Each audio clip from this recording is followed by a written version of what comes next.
of all, thank you to everyone who is present. Thank you for taking the time to join us on this webinar.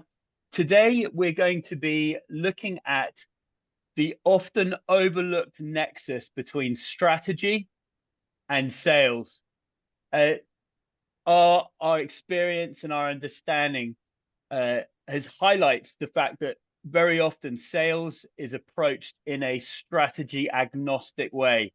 In other words, sales resources are allocated evenly across opportunities. The art of strategy is the art of allocating resources in an intelligent, optimized way. And so what we're going to be looking at today is how we use simulations to help train sales forces to approach their territories, or for sales managers in the way they allocate their reps in a way that we call strategic. So before we kick off with the roundtable, I'm going to ask Cam, Rich, and Marta to each introduce themselves, and we will start with Cam. Hey, I'm Cam Tipping. I'm the president of IIBD and Sabre. We develop business simulations, and I'll be going into it a bit more, but the primary reason we develop simulations is to change behavior so that people can live the future a little bit. So we'll get more into that. I'll let the others introduce themselves as well. Thanks, Cam. Rich? Rich Gooner, professor at the University of Georgia in the States.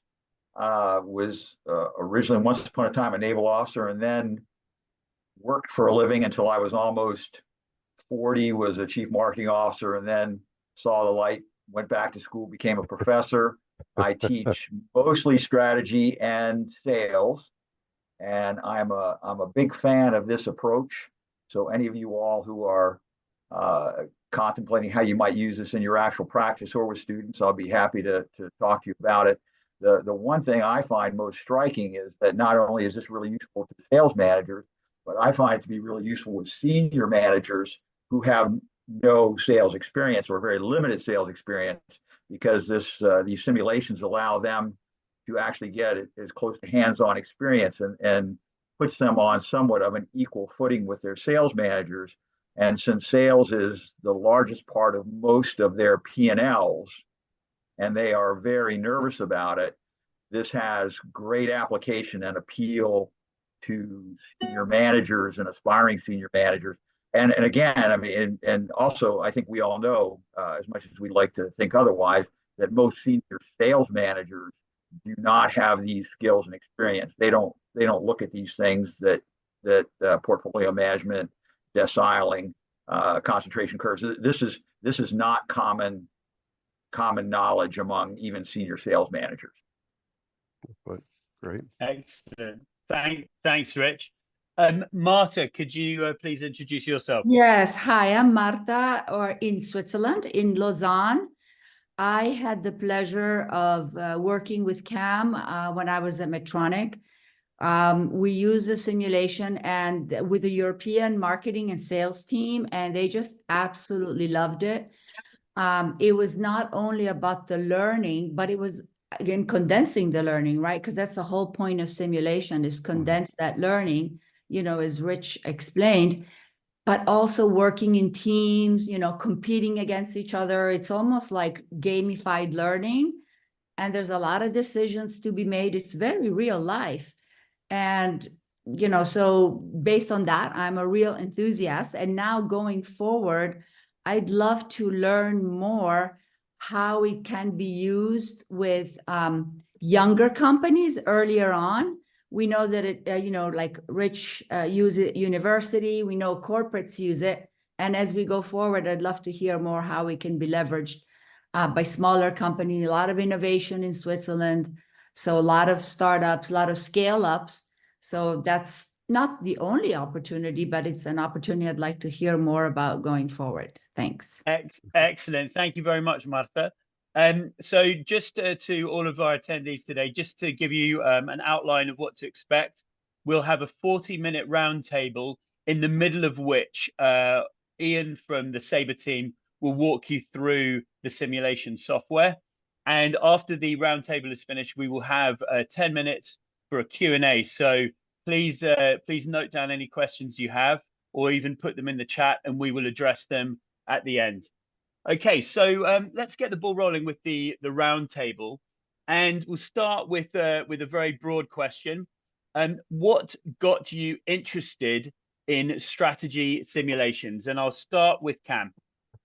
Oh, well, very quickly, I'm an old athlete, so you're always trying to live the future as an athlete. You're always trying to be prepared. And so the whole idea of a simulation is you can actually live the future. Think of flight simulators. And so when we developed our first Sabre simulation, I'm not speaking about the sales simulation specifically here, but our first Sabre simulation is about trying to live the future so you could be more prepared for it and start to think about, in our case, what strategy is so you can actually develop one for your business and have some forethought about where you're going. Excellent, excellent. And Rich, what got you interested in simulations? Well, I have a somewhat more jaundiced background because over 40 years ago, when I was in business school, we used simulations, and I found them to be less than realistic. But then, as a manager, I was constantly looking for ways, as Marta says, to condense the learning, and also to kind of make it a realistic setting. And I was raised on case method many years ago, and I still use it and like it. But this is a way to just kind of make this more realistic, and also the training materials I find this to be the best, most condensed way to deliver these messages. So when Marta said I use this with in an academic setting, perhaps the biggest setting is with high level or emerging high levels just below sea level people who don't have these exposures, don't have these skills, and they're looking for a fast way to kind of up their game.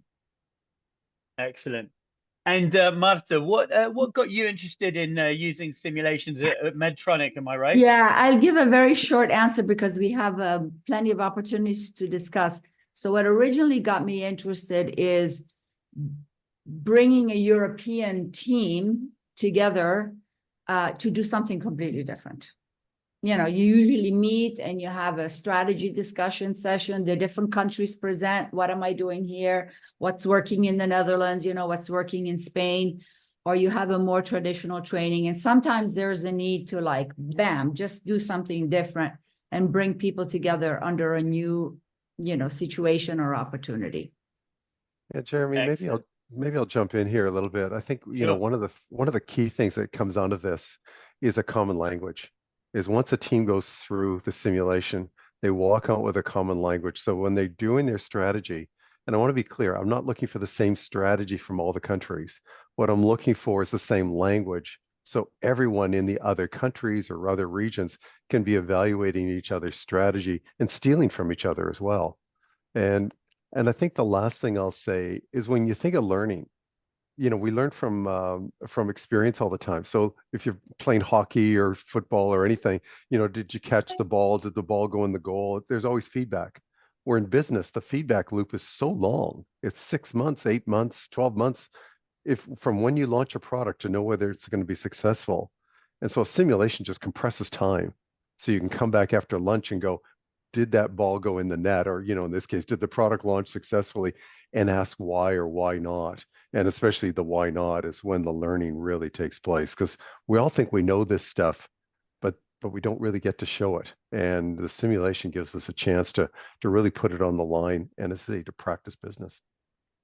Excellent. Thanks for that, Cam. This sort of leads naturally to the next question, which is, can you talk about the specific use cases? How have you used strategy simulations, and specifically the sales strategy simulations? Do you want me to start, Yeah, Jeremy? we'll start with you, Cam. Okay.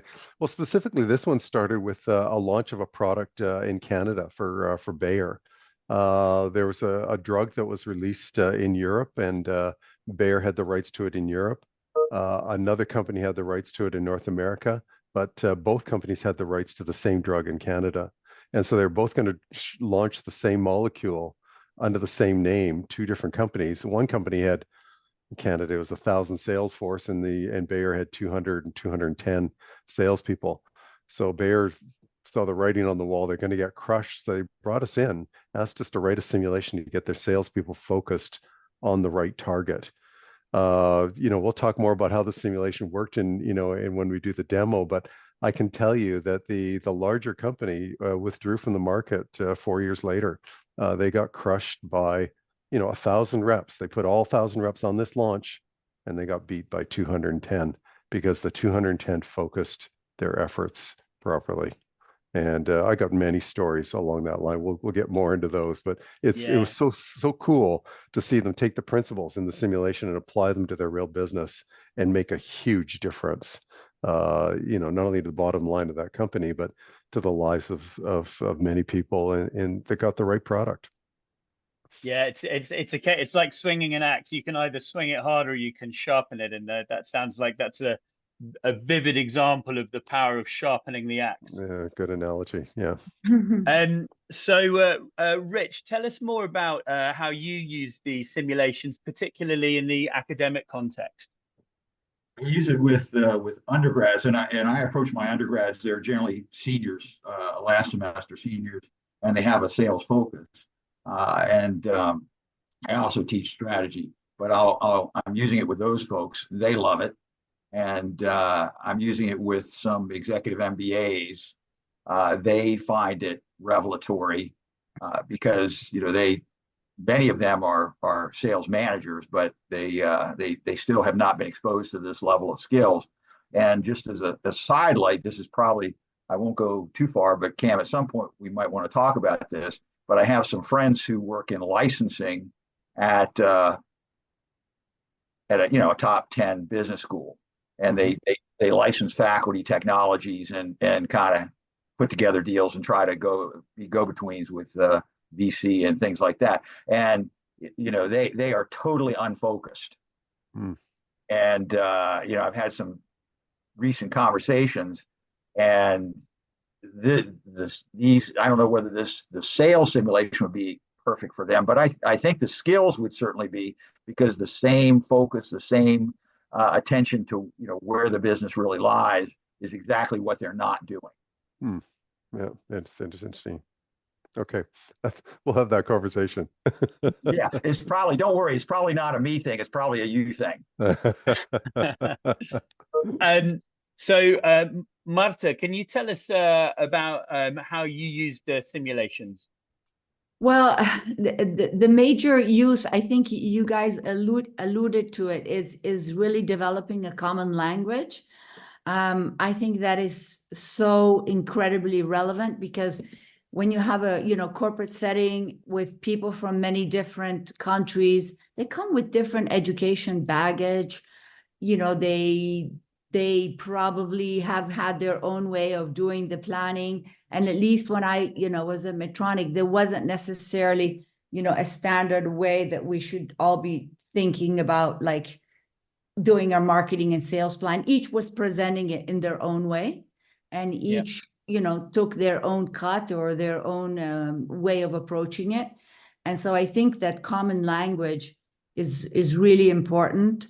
And I just want to say, because now I work, as I mentioned, a lot in the startup environment, at least in Switzerland. I don't know if it's the same in US. I think so. Everybody uses the lean startup methodology. I think originally developed by Eric Ries and Steve Blank, and now it's kind of the standard. That's the way that people look at. And same here. Same here when you're needing to talk about deploying your resources across different opportunities and things strategically, you can just have a better conversation later. And I think that's a big part of the value. Yeah, it's sort of being systematic in exactly. determining what opportunities merit the allocation of resources and what opportunities maybe merit no allocation of resources. And it's hard for companies to make those decisions. Exactly. Strategy is about what you do and what you don't do, right? But it's so hard to decide not to do something. Yeah, absolutely. So I think at this juncture we'll just sort of peer underneath the bonnet, and hopefully Ian's ready to share his share his screen. Yeah, I think I'm all set here. Yeah, okay, good stuff. You're good to go. So just to introduce Ian a bit, he's our technical guru at our simulation guru at Sabre. So he's the one who does all the good work here. Thank you, Cam. So Go ahead. and in fact, I'm not sure, Cam, if you want to provide a little background here on the walkthrough that we do in the simulation, but to set this up very briefly, I just want to double check. You are seeing the screen with the plot here? Yes. And what we're looking at here is the beginning of a simulation that actually was run in one of Richard's classes last year. And it's constructed as a pharmaceutical scenario. So we're selling a drug, although this can be framed both as other types of products, such as fast-moving consumer goods or even industrial products. So that would be a sort of separate version of it, but this is the one we'll look at today. And Cam, I know you have some strong opinions on this plot here, so maybe I'm going to let you dive in because I know you're keen on it.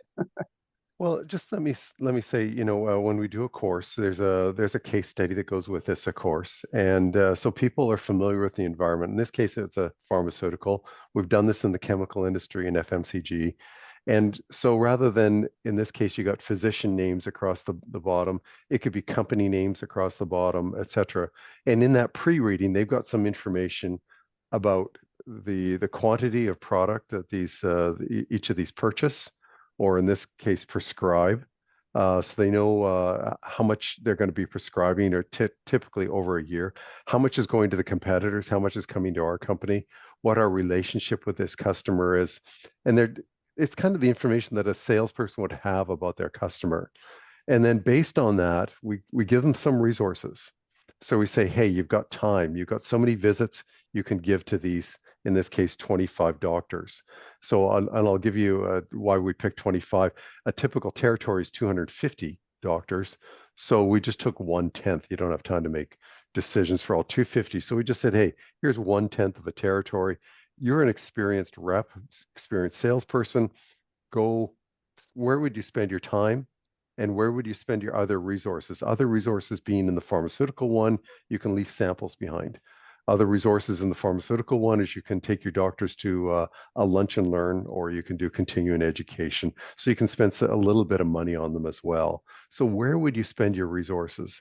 And I've probably run this for about 4,000 sales executives around the world. And I would say this is very typical of 99% of the period one decisions. As you can see, we got 25 customers here, and not all customers got the same amount of resources. So I don't know if you can see the legend on the right, but the length of the line is the more resources they got or the less resources they got. But as you can see, they spent resources on every single customer. And as I say, out of probably, if there's 5 people on a team, so let's say on a 4,000, I've done about 1,000 teams, if you will. Of those 1,000 teams, I can probably count on one hand how many did not spend money on every single customer. And yet we know not every single customer is going to bring the same value. So this is very typical of the first decision. And then what's always interesting for me, so this is now we've gotten to lunchtime. We come back after lunch, we show these results, and you look at the class, and you've got Ian, maybe just show because there's going to be different teams here. Can we just show the team results here? So you show the team results and they see how they're doing. There's team 1, was the best this period. Team who's the last, maybe the team 3 was last, so they all, clap and cheer, etc. And then you kind of look at them and you go, well, guys, we could have done much better. We know what the potential here is. And they'll start to look at you and you're like, okay, well, where could we have done better? And I'll go back to, Ian, if you want to go back to that graph, back to the one we were just at. Whoops. Back to the team. This is another team at the end. Just second. Yeah, that's fair. Yeah. Yeah. So you come back here and you'll look at everyone. And so going back to one example, when I did that course I talked for Bayer, the average rep was 16 years. 16 years, the average rep. And you look at them and you say, everyone knows the 80-20 rule, and everyone will tell you what it is. And then then you take a look at this and you go, well, then why would you do this? If you know 80% of your business is coming from 20% of your customers, it's not quite that in the pharmaceutical industry, but it's darn close. Why would you spend money on all the physicians? And so this is where we now get into deciling, and we start to talk about the concentration curve and where where the business is. And what's been so fascinating is to not only talk about that in the simulation, and then they go make their next decision, and of course they make better decisions and the results go up, but then to go the next step and actually now plot their customers onto the concentration curve and start to make the same decisions for their customers. And that's where the rubber really hits the road, is when people start to see that their resources are misallocated, if you will, with their strategy. They start to see that, yes, we're spending too much money, typically on the small customers. Ian, I don't know whether we want to go there or not, but we did one workshop in Asia where we were actually able to show the company that they were supporting the medical system in that country because they had reps. They weren't making enough sales in the hospital to justify their wages. And yet 30% of their time was going into the wrong places. And I don't know if you got that graph there or not, Ian, but maybe we can just, sorry to make you jump around here. Yeah. But this was real information now. This was investments in the hospitals, and everyone below that line is actually losing money. So, we just started to find that. Am I right there, Ian, or is it above the line? Yeah, no, it's good. It's below. So it's below in this the line. case, we had the data that you have varies. In this case, this company had remarkably good data on what they were doing. So we were able to simply plot how much are they investing in terms of sales rep effort into each hospital, and what was the top line sales at each hospital. Yeah. And this line represents, you can see this is a ratio of 10 to 1, but a line that goes through here would be a 1-to-1 ratio. So in some cases, they were allocating resources in such a way that they were spending more on staffing the contacts to that hospital than the top line sales at that hospital. Yeah. So this isn't even profit. This is just top line sales of that hospital. Yeah. I'll just continue the story. This company brought us in. This is sort of a last minute thing because they were getting their budget cut by 30%. So their budget got cut. This is a major pharmaceutical company in Asia. Got their country budget cut by 30%. They looked at this data.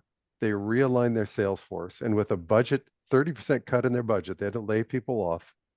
The next year, their sales went up by almost 20%, 19 point something percent. So with a 30% cut in their budget, their sales went up almost 20%. The 3 previous years, their sales hadn't changed. So these are very simple principles of coming back and getting your sales force aligned with your customers.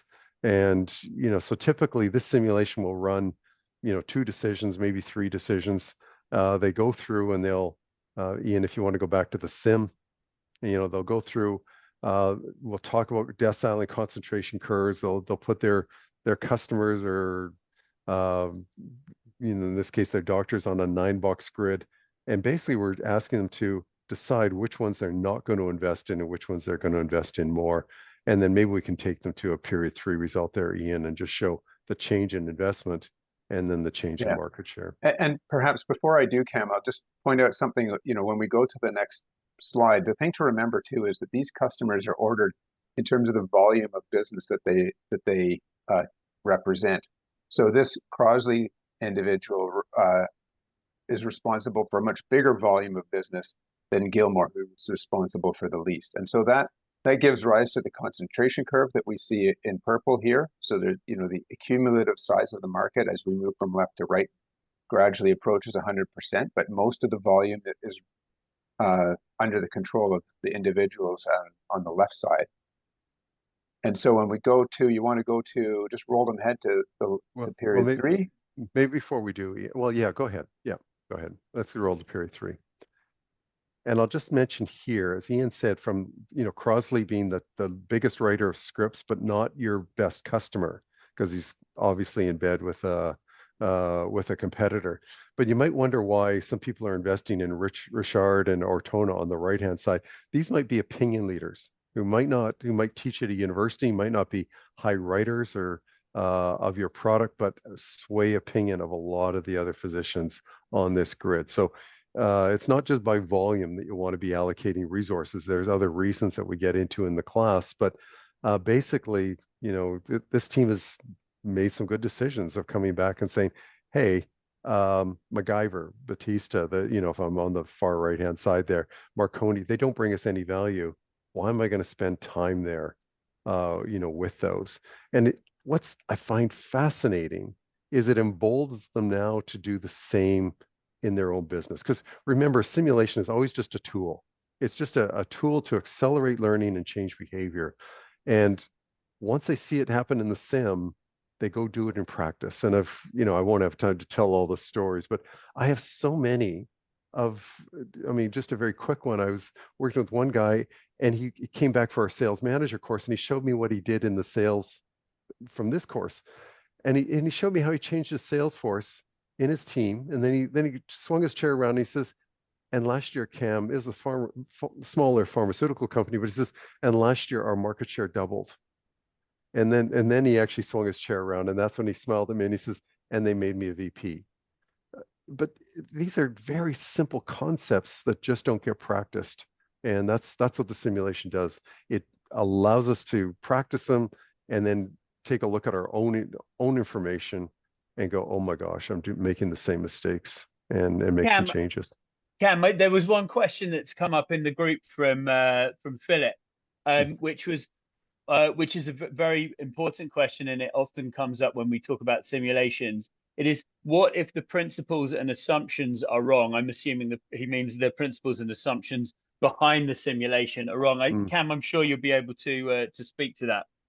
Yeah, very good. And we're always testing that. So we don't make this up. All this information comes from from data from our professors. So I think IIBD is unique in that we have a very strong relationship with business schools. So, we're working with Rich at University of Georgia.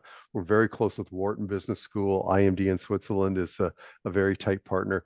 So all of the information here has been vetted through our professors who, have gone back into the research and gone, yeah, this is all, the data that you've got here is all founded in good research.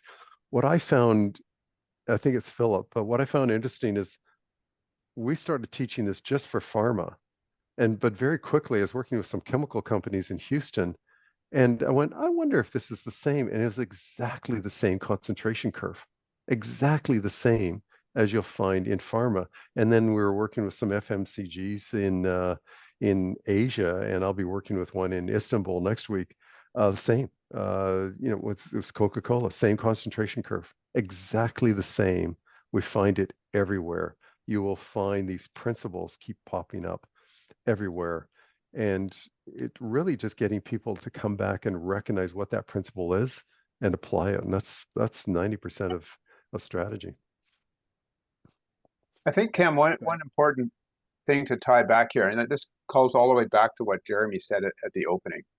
You'll notice that everything we've talked about here is a question of resource allocation.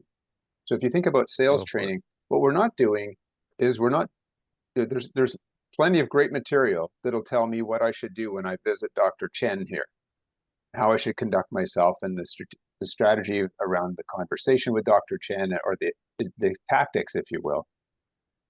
But what we're talking about is the strategy of, should I go see Dr. Chen? Which I think is a key point that gets missed, and I think that's what Jeremy was pointing out at the very beginning. Yeah, there's an overlooked part of this whole sales training process. That is, first we have to make sure we're going to visit the right people. Then we can implement the one-on-one skills that we're so good at and that we tend to focus on a lot. Mm-hmm. Ian, that's so important. Am I seeing the right customer? Rather than wasting my time, because that's what happens a lot. And we find that in every industry, there's a quota. I've got to go see so many customers. And guess what? Those Crosleys and Cervengas and Muellers, those ones on the very left-hand side, they're tough to see. And because I got a quota, who do I start to go see? I start to see the ones on the very right-hand side so I can fill my quota. And it's craziness. It's just wasted resources on that far right-hand side typically. Great. Well, keep the questions coming. We'll leave most of the questions until the end. Cam and Ian, is there anything else that you want to share regarding the software? I think I'll just say the last thing here. There's not a lot more to see in the software. I mean, we can go into all the details, and I don't want to go there, but I think that the major thing is the ahas that the participants get. I mean, I'll go back to that first course with Bayer. 16 years sales experience was the average in that room, and they could not beat this simulation.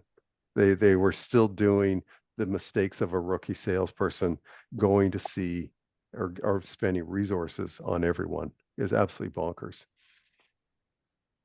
Yeah, it's incredible, isn't it? Yeah. It's such a widely understood concept. Every time I speak to someone who's experienced in sales and I talk to them about, you know, Pareto distribution of opportunity, everyone goes, yeah. But obviously under the microscope, people just aren't actually adhering to that philosophy when the rubber hits the road. Yeah. You know, it's interesting, Jeremy. I'll just jump in. Being an athlete, you know, you're always going back to your principles, and that's what the simulation does. It takes you back to those principles that we all think we know, but gosh, you know, you find the best, practice them and practice them and practice them, and that's what this allows us to do. Yeah, absolutely. So let's have a quick look at implementation. I guess it'd be really good to get a perspective from Marta on what implementation was like for her in a corporate setting and implementation for Rich in an academic setting. So Marta, could you share a little bit about you know, what the sort of logistics is like of implementing simulation training at Medtronic? Well, I mean, I'm not sure what you mean by implementation. I just assume I'm laughing because it's in part about getting approval, right? It's about going to the right people and saying, hey, you know, we got to do this in this department in Europe. So it's kind of like about bulldozing your way to convincing the bosses that this got to be done. And that's it. You got to be really motivated.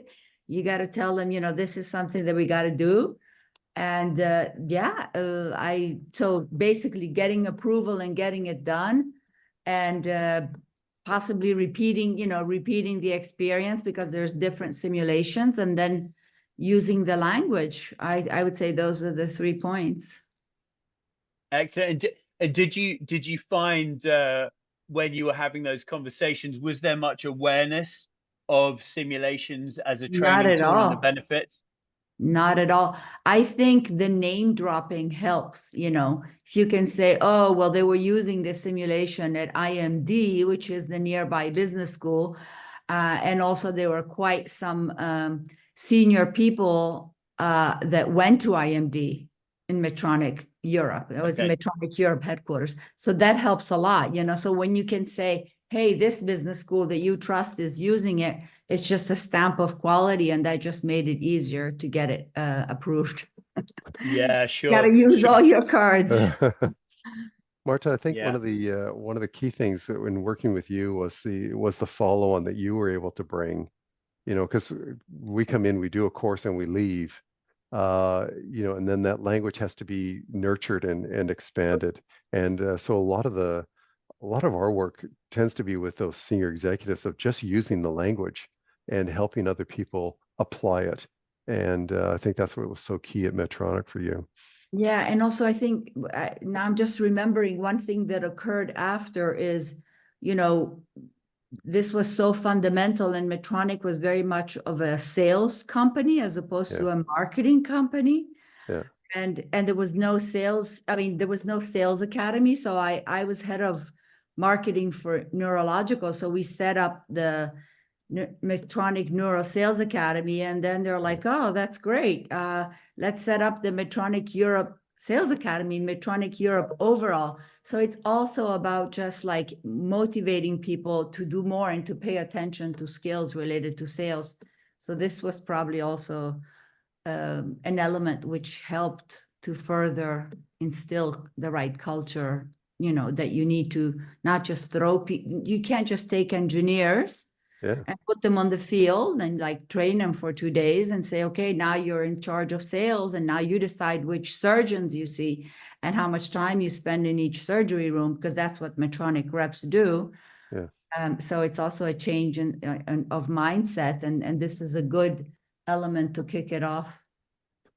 You know, I think you bring up a good point there, though, Marta. A lot of organizations we deal with have very highly educated people, but not in the area of strategy, marketing, and sales. And so they come with these, with Medtronic, a lot of PhDs and, you know, master's degrees in scientific areas, and yet no selling skills. It's almost like they're just expected to know these, and we throw them into situations and watch these very bright people fail, and it's so sad to see. Yeah, exactly. So we had lots of engineers and nurses also. OR nurses that were very successful actually at what they did. Oh, cool. Yeah. Very interesting. And Rich, could you talk a little bit about the implementation experience in the academic context? I'm really looking at the logistics. What's it been like onboarding simulation software as a teaching tool? Well, I have to say, Ian has done most of my work for me. And it's so that has been my primary experience. I mean, and the teaching tools that you all provide are just outstanding as well. And you know, of course, most of my students now who have just been graduating are what we would call COVID kids. So they're much more familiar with online learning and with distance learning than the prior generation or prior cohorts. So onboarding has been really great. I mean, this has been kind of this is the one thing in my past life, I always looked at simulations, and you know, some of my academic parents, so to speak, were big fans of simulations and authors of different simulations. And I had executed them as their PhD student or more junior faculty, but I still had somewhat jaundiced view. And they took a lot of time. But I thought of simulations back then, as Jeremy, as being something that some professors who weren't comfortable teaching did in order to get out of the classroom and distance and detach from students. But quite to the contrary, this provides a common language. And but Ian has expanded my bandwidth tremendously. So it's not a time sink. This is a time source. And it's not unlike, I'll try to stop here, but it's not unlike what I think Marta was just saying. You know, this provides a means by which non-sales, very smart non-sales people are more comfortable and able to engage with sales managers, and sales managers who don't have the technical background sometimes to the same degree. Sometimes they do, but they're much more comfortable. So it's these things have been pretty good bridges and accelerators of that process. So that's in my experience, this gets my students and executives up to speed much more quickly, and it has not. Now, Ian's probably going, no, because, you know, he probably carries me to an abnormal extent.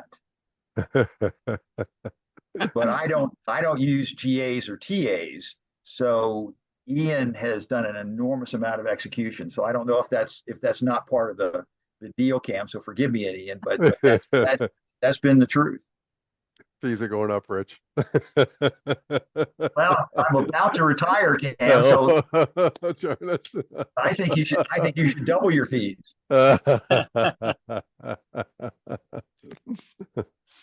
So Cam spoke very eloquently about you know, some very concrete examples of the benefits of using simulations in one of his clients. I was just wondering, perhaps if I could start with you, Rich. Do you have you got anything that's sort of quantifiable in terms of the outcomes, the learning outcomes that you've seen on the back of using simulations? It's maybe a bit of a challenging question to answer on the spot, but do you have anything that's like specific in terms of outcomes pre and post using simulations? Yes, let me try to be succinct. Not my thing though. But first of all, with students, uh, it's been a really hot market for sales students for the last few years, and most of my students have multiple offers, but they're able to interview more intelligently, and the quality of the employers has gone up substantially. And I mean, University of Georgia, I mean, we're a good school, and we're a pretty good school, very good school for sales resources. But we are now attracting a higher level of employer. So our students are very pleased with that outcome. What I have seen in let's say, in the Research Triangle up in North Carolina, where I've done a fair amount of work and have some colleagues. So there, as you all say, you get some very, very smart people. And I mean, they tend to have doctorates in the hard sciences, and they're doing these science startups. But and even the VCs who are involved have a lot of background, but they don't have these kinds of what I'll call high level sales and strategy skills. So you see some remarkable comments made, and some remarkable that would be what I would call existential decisions and mistakes made. I mean, when you see a VC group say, well, we don't have any sales resources allocated against these targets because we're going to have to wait until we have the funding to support these sales resources.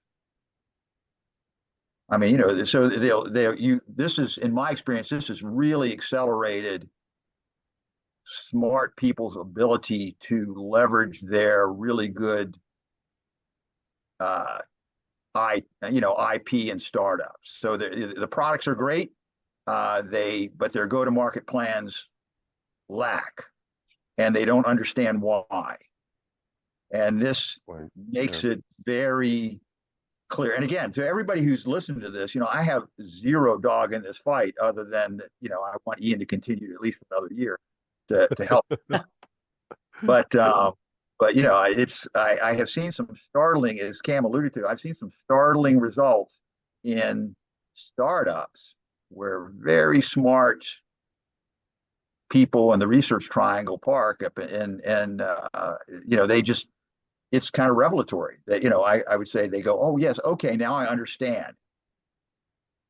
Yeah, that's cool.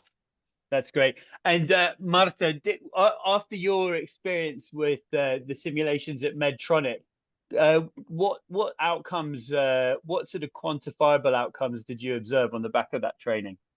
I think for me, the most measurable outcome was, a greater motivation to be challenged about their allocation of resources, and greater willingness to have a conversation. Because when you're challenged and challenges a team in a positive way, then you don't find that headquarters is necessarily being a pain in the neck by saying, let's have a conversation about how you're using your resources. So I think it's also when you do this kind of training, and I think it goes a little bit back to what Rich was saying, people could be at very different levels, right? You could have one person who's an engineer, you can have one person that actually also went to business school, and the other person really comes from OR as a nurse. And they have very different experience, but they're all doing the same job. So they come with a different baggage.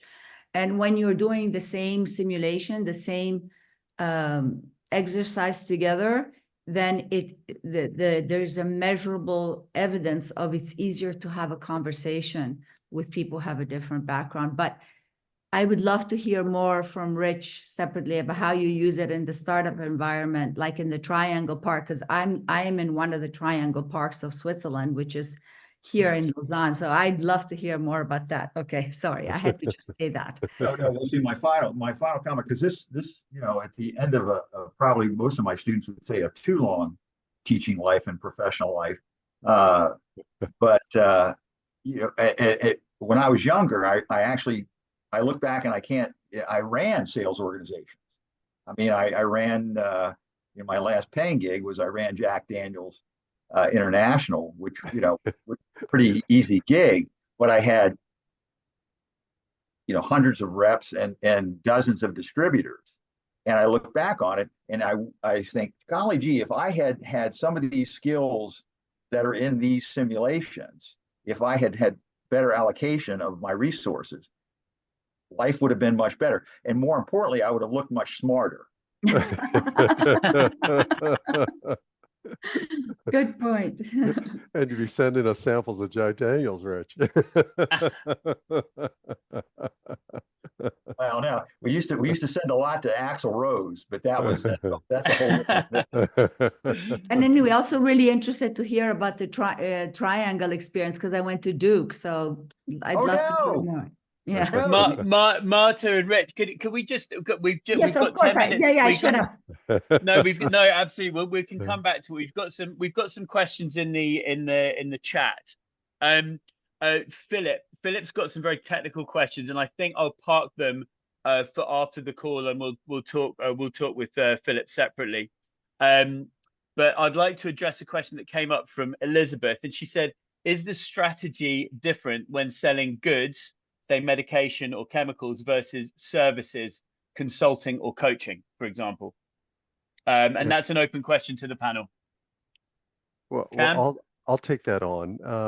I think, as I say, we started with this in the pharmaceutical industry, but every industry I've gone into, the same concentration curves exist. Now, I saw one person wrote there saying it's not 80-20, and they're absolutely correct. It's not 80-20. But just very quickly, 10% of the market will typically buy, the top 10% will buy the first 30% of all the market. So the top 10% customers, 30% of the market's gone. The top 20%, 50% of the market is gone. The top 50%, 80% of the market is gone. So let me put that, let's go to the other 50% of the market is now buying 20% of all the product. So if you've got any sales reps over on that other side of that 50%, you're probably wasting your money. Now, I'm not saying ignore them all. There's sometimes good reasons to go see them, but those reasons should be explained. And as we found out several times, there'll be an opinion leader or somebody who sways the industry a lot, but doesn't purchase a lot themselves. So there can be other reasons to go after that, but basically 50% of your market is buying, 50% of your customers are buying 20% of all the product. Yeah, thanks, Cam. That's a good answer. A very good question from Marta, which is, I thought most pharma companies today have Salesforce effectiveness analytics. How can they be so far off? What has been your experience with this? Cam, I think I'll direct that to you. Well, many of them do. And, so what I find though, is that now as a rep, I get assigned and I don't know why. And so I feel like I'm just I'm a highly educated person, and now I'm getting assigned to go see these different clients, and I don't know why I'm going to see them. And what I find interesting is once they go through this, they start to come back with the nuances of their market. That's what was really for me the application at the Bayer one, is the reps started coming back and saying, no, I'm not going to go see this doctor. Let me tell you why. He or she loves my competitor. I'm just wasting my time. Where the algorithm would push me off to the high writers only. It only segments by the volume of writing, where the reps bring the nuances of their marketplace, and it made a huge difference. Yeah. Marta, I'd like to go back to your question on the science part to Rich, and I was wondering if Rich could maybe talk a little bit more about the work he's doing there. Oh, in the triangle? Yeah, in the triangle. Well, see, and I'm gonna beg off using NDAs, but these are generally around one or but you get super smart people. I mean, these are looking for certain markers, and they identify that they're going to be calling on pathologists, or they have a pretty good target group, but there's it's not universal, but a very prevalent belief. And again, Marta, I got my PhD at North Carolina, so I'm sorry, but I'm an adjunct there, Rich. Be careful. well, yeah, but anyway, it's there's just this belief that we have a product here that is, or we have something here that is so different in kind that when a pathologist sees this, and I mean, I actually have one case where it would take the effectiveness of identifying a different type of breast cancer from low 80s to high 90s%. Truly, I mean, truly just different in kind, life-changing, business-changing product. But the belief was, well, that, all we have to do is communicate this to these pathologists, and we can do that with emails. So, it's just, so I guess I don't mean to pick on these people, because they're much smarter than I am, and they have PhDs and different things. But and I'm just a business person, but a business PhD. But there's this. It's the difference between them actually kind of reading it and hearing it, especially from somebody or a consultant or somebody like me, and they'll go, well, you're just a salesperson or a business person. Of course you believe that. But when you see a simulation like this, and you see the results, and it's actual data, is because that's what you guys are using, then they're much more interested.